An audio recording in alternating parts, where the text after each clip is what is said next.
सभी मित्रों को सादर प्रणाम। प्रणाम गुरुजी। आज का विषय है रिश्तों के माध्यम से क्या हम अपनी जन्म कुंडली के ग्रहों को जो अशुभ हैं उन्हें शुभ कर सकते हैं। तो सबसे पहले आज हम रिश्तों के महत्व को समझेंगे।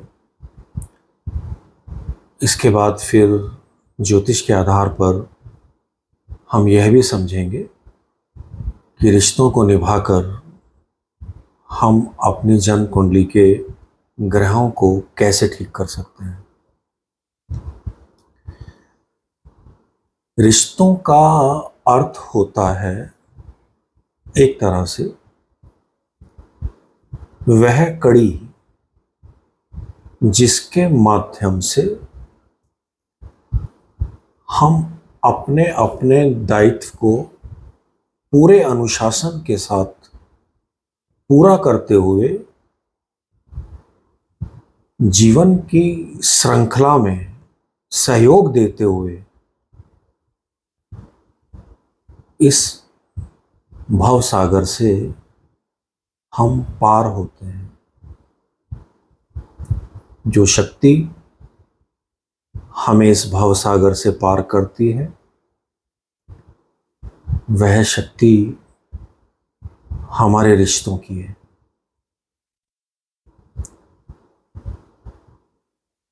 एक तरह से देखा जाए तो हम सभी के जीवन में रिश्तों के अलावा और जीने का आधार है भी क्या। आप अपने जीवन से अपने रिश्तों को अलग कर दें तो आप देखेंगे आपके पास जीने के मायने बचते क्या हैं। हमारे जीवन की जो प्रफुल्लता है, जो उत्साह है, जो उमंग है, जो तरंग है, एक तरह से देखा जाए तो यह सभी रिश्तों के माध्यम से हमें जीने को मिलती है। हमारी सभी खुशियाँ, हमारा प्रेम, हमारी भक्ति, हमारी प्रार्थना, ये सब रिश्तों में ही तो वास करती है। रिश्तों के अलावा और हमारे पास है भी कुछ नहीं। इस पूरे ब्रह्मांड के अंदर जो भी कुछ चल रहा है वह सब जीवन के लिए ही चल रहा है।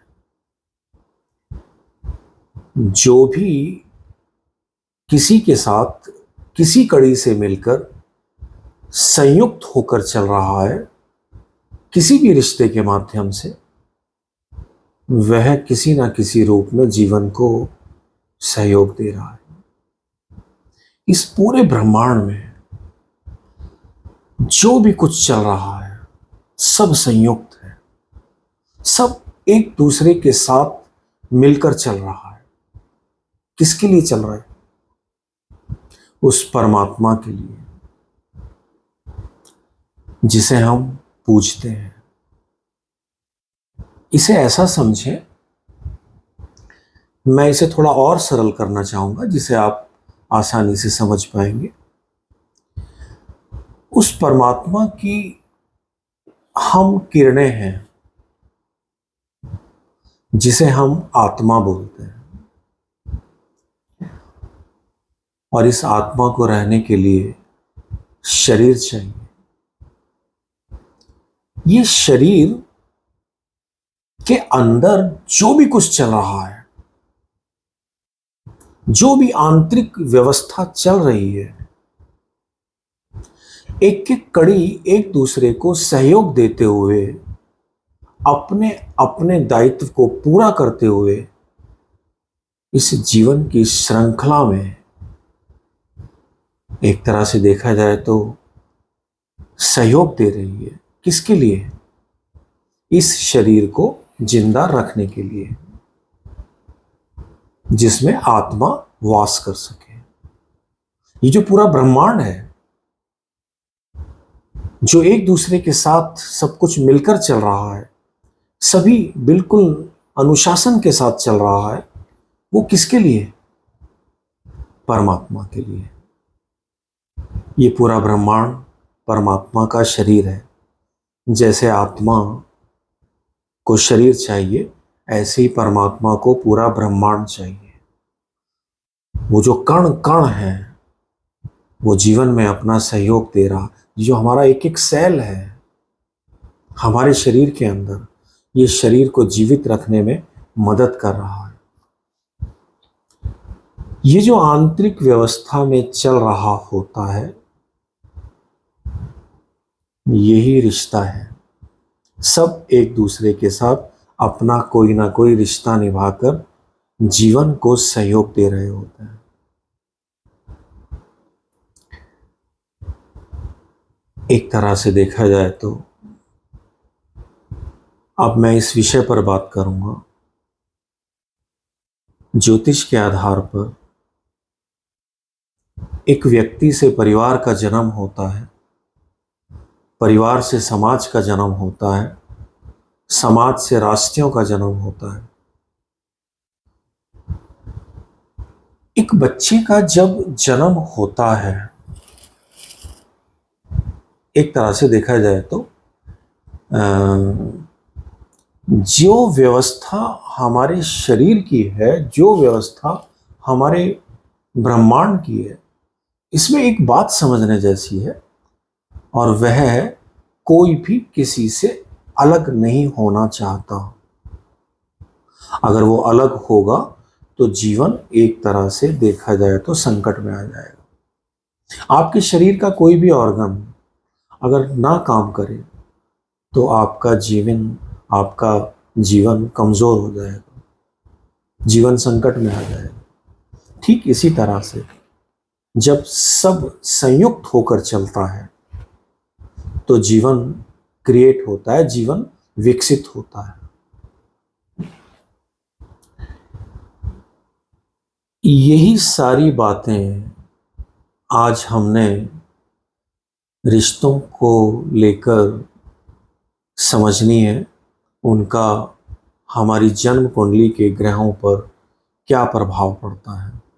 मैं आपको एक चीज़ और भी बता दूं, हमारे जितने भी ग्रह हैं, यह सब अपनी अपनी कक्षा में अपने अपने दायित्व को पूरे अनुशासन के साथ पूरा करते हुए सूर्य के चारों तरफ घूमते हैं। सूर्य अपने पूरे परिवार के साथ महासूर्यों के साथ चलता है। ये पूरा सिस्टम, ये जो सब संयुक्त होकर चलता है, यही रिश्तों की शक्ति है, यही उन कड़ियों की शक्ति है जो एक दूसरे के साथ जुड़कर चलती है।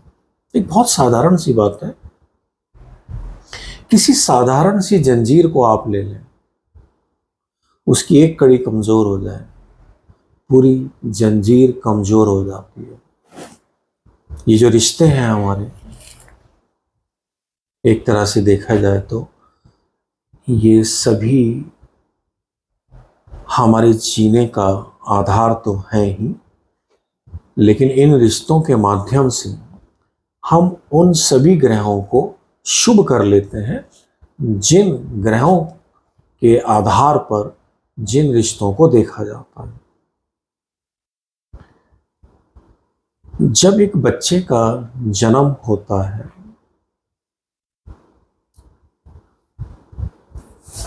तो उसके जन्म के समय उसका रिश्ता सबसे पहले अपनी माँ से होता है। माँ को ज्योतिष में चंद्रमा बोलते हैं। उसके बाद वो पिता को समझता है। पिता को हम सूर्य बोलते हैं। ये बच्चा जब अपने माता पिता का पूरा आदर करता है, अपने माता पिता को अपना भगवान समझता है, अपने माता पिता के साथ मिलकर चलता है, परिवार के संस्कार और संस्कृति को निभाता हुआ आगे बढ़ता है, तो सबसे पहले इसकी जन्म कुंडली के अंदर इसके गुरु शुभ होना शुरू हो जाते हैं। अगर वो जन्म कुंडली के अंदर अशुभ भी हैं तो शुभ होना शुरू हो जाते हैं। आप जानते हैं, किसी भी बच्चे का जो पहला गुरु है, जो उसके पहले गुरुजन है, वो उसके माता पिता होते हैं। जब वो अपने माता पिता को आदर देता है, उनके संस्कारों के साथ चलता है, उनके संस्कृति में उनका सहयोग देता है, परिवार की शुभताओं और अशुभताओं में आगे बढ़ता है, अपने माता पिता के मान सम्मान को ध्यान में रखते हुए जीवन यापन करता है, तो उसकी जन्म कुंडली के अंदर सबसे पहले गुरु शुभ होना शुरू हो जाते हैं, गुरु का बल बढ़ने लगता है। गुरु का अपना ज्योतिष के आधार पर एक परिवार है। अभी मैं ज्योतिष के ग्रहों की ही बात करने जा रहा हूँ, उसको थोड़ा सा आप ध्यान से समझें। मेरा प्रयास हमेशा से रहा है कि मैं बहुत सरल ढंग से समझा पाऊँ, जिस कारण से वो सभी मित्र समझ पाएँ जो ज्योतिष जानते हैं, और जो नहीं भी जानते हैं वो भी अच्छे से समझ पाएँ। बृहस्पति का अपना एक परिवार है, जिसमें आप सूर्य को भी लेते हैं, चंद्रमा को भी लेते हैं, मंगल को भी लेते हैं, बुध को भी लेते हैं। जब बृहस्पति बली हो जाते हैं, जब बृहस्पति शुभ हो जाते हैं, तो सूर्य, चंद्र, मंगल, बुध ये सब अच्छे से अपना अपना काम करना शुरू कर देते हैं। मैंने पिछली वीडियो में बताया था, आपकी श्वासें ये गुरु हैं, और आपकी श्वासें या आपके श्वासों के माध्यम से जो आप शुद्ध प्राणवायु लेते हैं, वह आपके खून को शुद्ध करती है, और आपका खून मंगल है। ये पिछली वीडियो आप देखेंगे, आपको समझ में आएगा। ये सब एक दूसरे से लिंक है। ज्योतिष एक तरह से देखा जाए तो हमें जीना सिखाता है। गुरु का बल आपके जीवन में आपके संस्कार, आपकी संस्कृति, आपके माता पिता को आदर देके, अपने परिवार की जिम्मेदारियों को निभाकर, अपने पूर्वज, अपनी मर्यादा, अपनी परंपराओं को निभाते हुए जब आप जीवन में आगे बढ़ते हैं, तो गुरु का बल बढ़ने लगता है, गुरु शुभ होने लगते हैं। जब आपके पिता से आपके संबंध अच्छे रहते हैं, जब आप अपने पिता के कार्य में सहयोग देते हैं, जब आप अपने पिता की वैल्यू का ध्यान रखते हुए अपने कर्म को अपने जीवन में मार्ग बनाते हैं, तो आपके जीवन में, आपकी जन्म कुंडली के अंदर अगर सूर्य अशुभ भी हैं तो भी शुभ होना शुरू हो जाता है। कुछ बच्चों का मैंने देखा है कि जो अपने माता को कोई वैल्यू नहीं देते, अपने पिता को कोई वैल्यू नहीं देते, उन्होंने 2-4 किताब क्या पढ़ लेनी होती हैं, वो माता पिता को बिल्कुल अनपढ़ गंवार मानकर उन्हें कुछ नहीं समझते। वो शिक्षा ही क्या है जो माता पिता की वैल्यू को अलग करके रखते हैं। ये माता पिता भगवान के रूप में, सूर्य चंद्रमा के रूप में आपको मिले हैं, गुरु के रूप में आपको मिले हैं। आपका पराक्रम, आपकी हिम्मत, एक तरह से देखा जाए तो ये मंगल है। और ये मंगल आपको ये समझा रहा होता है कि आपने अपने परिवार की रक्षा के साथ साथ जो भी आपके छोटे हैं, जो भी आपके भाई बहन हैं, आपने उन सबको अपने अपने जीवन में एक तरह से देखा जाए तो सेटल करना है। वो जिम्मेदारी आपकी है। अपने भाई बहनों की सभी जिम्मेदारियों को निभाते हुए जब आप उनके रक्षक बनकर, परिवार के रक्षक बनकर अपने जीवन का यापन करते हैं, तो आपके जीवन के अंदर, आपकी जन्म कुंडली के अंदर आपका मंगल कितना ही भी अशुभ क्यों ना हो, वो भी शुभ होने लगता है। अपनी बहन, अपनी बेटी, अपनी बुआ कि जब आप अपनी जिम्मेदारियों को अच्छे से निभाते हैं, आप अपने दामाद, अपने बहनोई, अपने जो फूफा हैं, उनकी जिम्मेदारियों को जब आप अच्छे से निभाते हैं, उनका आदर सम्मान अपने परिवार में कायम रखते हैं, तो आपके जन्म कुंडली का जो बुध ग्रह है वो शुभ होना शुरू हो जाता है। और जिसकी जन्म कुंडली के अंदर बुध ग्रह शुभ है, आप ये मान लें उसके जीवन में संघर्ष कितना ही भी हो, वो एक दिन कामयाब जरूर होगा। मात्र बुध कौन है? आपकी बुद्धि। अगर आपकी बुद्धि ही ठीक नहीं है तो आप कौन से रिश्ते निभाएंगे, आप कौन से फर्ज निभाएंगे, आप कौन सी जिम्मेदारी निभाएंगे? आपके दिमाग की जो शक्ति है वो है आपकी बुद्धि, जो आपके दिमाग को चलाती है। बुद्धि यानी कि बुध ग्रह। ये मात्र अपनी बहन, अपनी बेटी, अपनी बुआ और उनके परिवार के जो भी सदस्य हैं, जब आप उनको निभाकर चलते हैं तो आपका बुध ठीक होना शुरू हो जाता है। जब आप अपनी ननिहाल को निभाते हैं, अपने मामा, अपनी मौसी,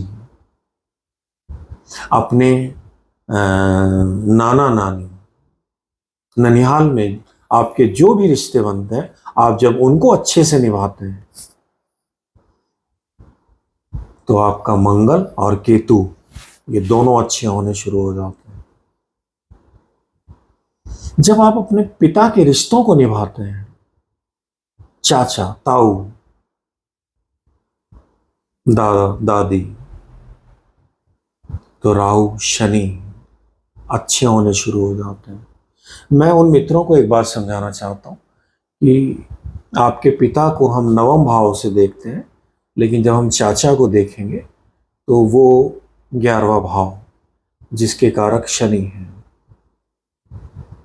गुरु है। एक तरह से देखा जाए तो जब आप अपने चाचाओं का अनादर करते हैं तो आपका गुरु और शनि दोनों खराब हो जाते हैं। जिसकी जन्म कुंडली के अंदर गुरु खराब हो जाएगा, उसके जीवन में बहुत सारी चीजें बिगड़ जाती हैं। और शनि खराब हो जाए तो इंसान संकटों से ही बाहर नहीं निकल पाता। हर कदम पर उसे एक नई तरह की जंग लड़नी पड़ती है। जिंदा रहने के लिए उसको जंग लड़नी पड़ती है। शरीर को स्वस्थ रखने के लिए जंग लड़नी पड़ती है। बीमारियां उसको पीछा नहीं छोड़ती। ये जो रिश्तों की दुनिया है, ये आपके ग्रहों को शुभ करती है जब आप अपने रिश्तों को निभाते हैं, अच्छे से निभाते हैं। आपके जीवन के अंदर जरा सोच के देखें, समाज के बाकी रिश्ते तो बहुत बाद में हैं। अगर आप अपने परिवार के रिश्तों को भी नहीं सही ढंग से निभा पा रहे हैं तो आस पड़ोस के समाज के रिश्तों को कैसे निभाएंगे। और ये जो पूरा एक व्यक्तित्व है आपका, इसमें जो निखार आता है वो जानते हैं कैसे आता है?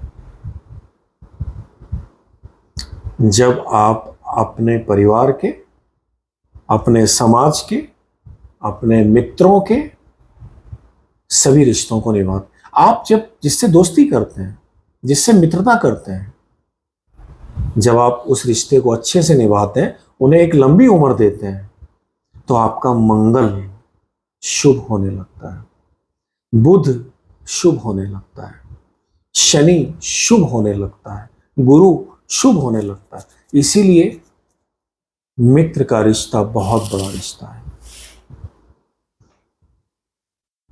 कृष्ण ने तो हर जगह मित्र का ही शब्दों में उच्चारण किया है। आप जानते हैं, कृष्ण ने तो जन्म से ही सबसे पहले अपने माता पिता को कारागृह से बाहर निकाला, तो उनका सूर्य और चंद्रमा उनके वर्चस्व का कारण बना। और एक बात ध्यान रखना, जो अपने माता पिता का ना हो पाया, उसने अपनी जन्म कुंडली का सूर्य चंद्रमा तो खराब कर ही दिया, और जिसका सूर्य भी खराब हो गया, जिसका चंद्रमा भी खराब हो गया, उसका गुरु अच्छा हो ये कैसे संभव है? हो ही नहीं सकता। इसका मतलब आपने अपने किसी गुरु से ऐसी शिक्षा ली ही नहीं, आपके जीवन में कोई गुरु का अवतरण हुआ ही नहीं, वरना माता पिता के साथ अनादर का क्या मतलब था। अब इसमें एक चीज और समझने जैसी है, वृक्ष की जो जिंदगी है वो उसकी जड़ों में समाई हुई होती है। जड़ों से वृक्ष का एक रिश्ता है, और इंसान की जड़ें उसके पूर्वज, उसके संस्कार, उसकी संस्कृति, उसका परिवार। जो अपनी जड़ों से भी नहीं जुड़ पाया, जो अपने रिश्तों से भी नहीं जुड़ पाया, उसकी जन्म कुंडली उसका साथ देगी, ये कैसे संभव है? आज बस मैं इतनी ही बात करूंगा रिश्तों के विषय में। इसका एक और पार्ट मैं बनाऊंगा, जो शेष रह गया है मैं उस पर समझाऊंगा रिश्तों के महत्व को। किसी का कोई प्रश्न है? नहीं गुरुजी। सादर प्रणाम। धन्यवाद गुरुजी।